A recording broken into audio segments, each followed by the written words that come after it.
హైదరాబాద్లో రోజు రోజుకు శృతి మించుతున్న అదే వ్యభిచారం అనొచ్చు, దాన్ని ఏమనొచ్చో నాకు తెలీదు. బట్ ఎక్కువైతుంది. అంటే ఒక సైడ్ అనేది ఉండాలి, అలా కాకుండా ఒక కాలనీలోనే అంత పబ్లిక్గా అలా చేస్తే అక్కడ ఉన్న ప్రజలు కొంచెం ఇబ్బంది కదా. ఇప్పుడు ఓన్లీ కాలనీ ఆడ అమ్మాయిలు ఇది సరూర్ నగర్లో జరుగుతుంది.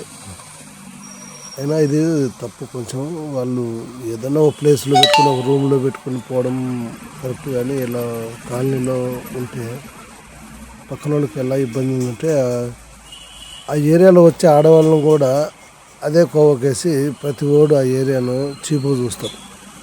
సో దానివల్ల వాళ్ళకి తెలియని విచిత్రం ఏంటంటే తప్పు అవుతుంది ఆ కాలనీకి. రోజు రోజుకు ఇలా పెరుగుతుంటే కానీ పోలీసు వాళ్ళు మాత్రం పట్టించుకోరు.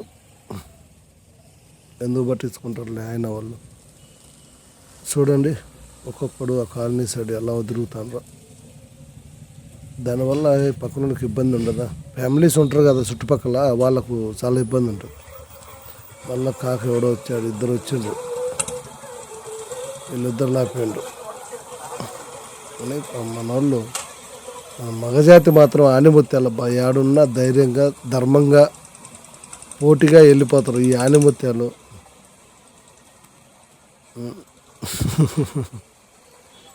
ఏది ఏమైనా కానీ ఇలాగా ఉండడం తప్పు అంటున్నా. బాగా ఉండరు. బైకుల వాళ్ళు మాత్రం బాగానే పోతారు. కారు వాళ్ళు వెళ్ళిపోతారు. చూడండి నైట్ పూట